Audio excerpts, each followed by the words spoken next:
일본 구마모토현 타마나시에 있는 이번사라는 절에서 가족들과 함께 평온한 생활을 살아가던 후루카와. 말이 절이지 이곳은 주지인 후루카와가 가족들과 함께 사는 집이나 마찬가지였습니다. 그는 가끔 교도소에 방문해 교화 연설도 하고 억울하게 죄를 뒤집어 쓴 이들을 지원하는 구호 활동을 하던 인물로, 활동 자금과 더불어 아이들이 자람에 따라 여러모로 돈이 들어갔기에 항상 그는 자금난에 시달리고 있었습니다. 그런데도 그는 자신이 살아있는 한 구호 활동을 멈추지 않겠다는 의사를 보였죠. 가끔 지원해주는 사람들이 있었기에 그나마 생활을 유지할 수 있었던 그의 집에 어느 날 한 남성이 방문합니다. 자신을 변호사라고 소개한 남성은 A라는 의뢰인이 많은 자금을 지원해주겠다고 말했다며 후루카와에게 접근했습니다. A라는 이름을 연하장에서 본 기억이 있던 후루카와는 고맙다고 말하며 남성을 안으로 안내했습니다. 오랜만에 온 낯선 이의 방문에 호기심 많은 후루카와의 처녀 루리코는 남성을 몰래 훔쳐보다가 놀라고 말았습니다. 통학 중 보았던 지명수배자 전단에 있는 니시구치 아키라라는 남성과 방 안에 있는 남성이 너무 닮았기 때문이었죠.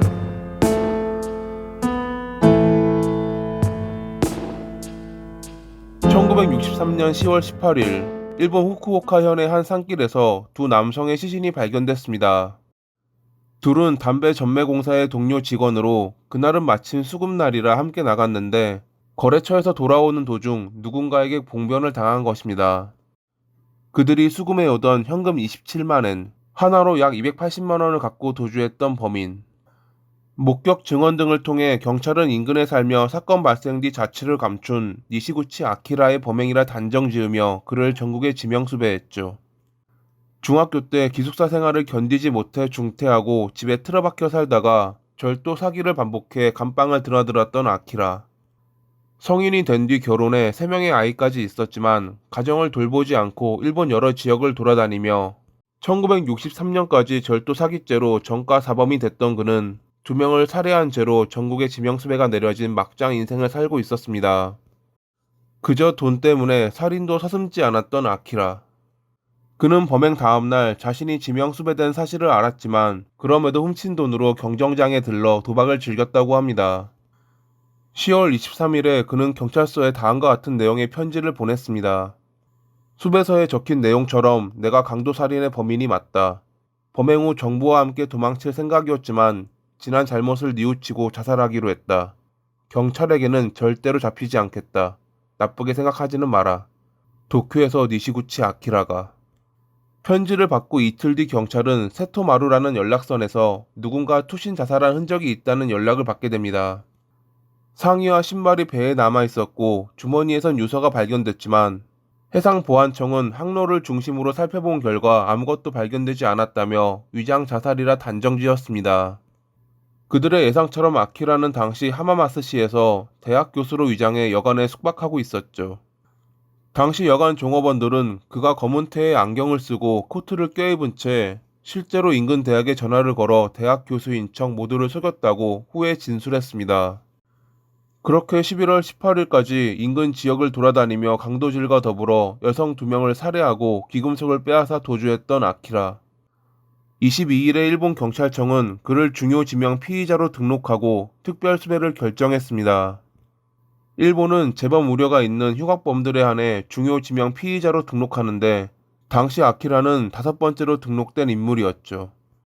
특별 수배가 내려지면 전국 경찰은 다른 사건보다 이 사건을 우선시하고 각 경찰본부에 전담 수사원이 파견돼 범인을 잡는 데 모든 수사력을 동원합니다. 하지만 이러한 상태에서도 그는 여전히 일본 전국을 돌아다니며 사기를 치고 다녔습니다. 게다가 그 사기는 더 대범해지며 지방법원의 회계과 직원으로 위장해 아들 대신 벌금을 내러온 어머니의 돈을 가로채거나 교도소에서 변호사로 위장해 구류 중인 남성의 가족들에게 보석금 명목으로 돈을 뜯는 등 여러 악행을 저지르고 다녔죠. 심지어 증권 사기로 붙잡힌 남성의 가족에게도 변호사라고 접근해 보석 절차에 필요하다며 돈을 뜯어내기도 했던 아키라. 그는 변호사로 위장해 사기를 치기 위해 실제 변호사를 살해한 뒤 변호사 배지를 훔치기도 했습니다. 벌써 그의 손에 살해된 피해자가 5명.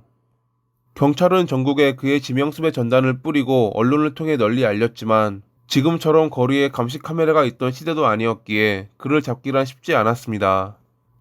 그렇게 변호사로 위장해 사기를 치고 다니던 아키라는 1964년 1월 2일에 이번사라는 절에서 후루카와를 만나게 됩니다. 과거 감방에 수감돼 있을 때 교화 연설을 하던 후루카와를 알아본 아키라는 그의 돈을 훔치기 위해 자신을 변호사라고 소개하며 접근했습니다. 연하장을 훔쳐 A라는 이름을 알게 된 그는 후루카와에게 A가 자금 지원을 위해 자신을 보냈다는 거짓말을 했고, 그렇게 안으로 들어가는데 성공한 아키라를 후루카와의 처녀 루리코가 알아보았던 것이죠.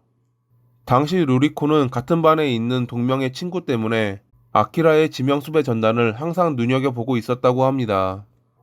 루리코는 아키라 몰래 부모님에게 이 사실을 알렸지만 후루카와는 손님에게 신뢰라며 되려 혼을 냈습니다. 루리코는 언니에게도 이 사실을 알렸지만 언니 역시 동생의 말을 믿지 않았고 결국 그녀는 언니를 지명수배 전단이 있는 곳으로 데려갔죠. 동생의 말이 사실이라는 것을 확인한 언니는 어머니에게 달려갔고 잠시 후 방에서 홀로 나온 후루카와 역시 이 사실을 알게 됩니다. 부자연스러운 행동을 보인다면 아키라가 무슨 짓을 벌일지 몰랐기에 후루카와는 가족의 안전을 확보한 채 경찰을 부를 방법을 고민했습니다.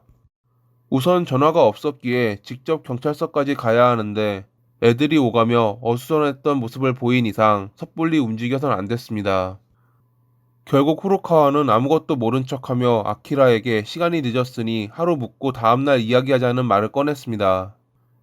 자신을 전혀 의심하지 않는다고 생각한 아키라는 그의 제안을 수락했죠. 후에 체포된 아키라는 다음날 일어나면 후루카와 일가족을 모두 살해한 뒤 돈을 갖고 달아날 계획이었다고 자백하기도 했습니다. 아키라에게 방을 안내해 준 뒤 후루카와는 안방에 경첩을 달고 자물쇠를 설치해 가족들을 보호하고자 했습니다. 아내에게 아키라의 말벗이 되게 한 뒤 그가 절대 눈치채지 못하도록 소리에 주의하며 못을 박았던 후루카와. 얼마나 조심했던지 못 한 개를 박는데 20분을 소모하기도 했다고 합니다. 그렇게 저녁 11시 무렵 아키라의 방에 불이 꺼지자 후루카와는 아내와 장녀를 경찰서로 보내 상황을 설명토록 했습니다. 늦은 시간이었기에 경찰은 인력을 동원하는 데 오래 걸려 새벽 4시가 되어서야 절에 도착할 수 있었고, 그렇게 78일간의 도피 생활 끝에 아키라는 체포됐죠. 당시 경찰청장은 경찰 12만 명의 눈이 한 소녀의 눈을 당할 수 없었다라고 말하며 아키라의 체포에 크게 기여한 루리코에게 감사 인사를 전했습니다. 재판에서 검사는 아키라를 사상 최고의 검은 금메달 챔피언, 악마의 부산물이라고 말하며 그에게 사형을 구형했고, 1964년 12월 23일에 후쿠오카 지방법원은 그에게 사형을 선고했습니다. 아키라는 정신 감정을 요구, 심신미약 범행 등을 주장하며 항소했지만 기각됐고 1970년 12월 11일에 교수형에 처해졌습니다. 여담으로 아키라의 또 다른 피해자가 될 뻔했던 후루카와는 범죄자는 마음의 병을 앓고 있는 것이라며 그에게 편지를 보내기도 했습니다.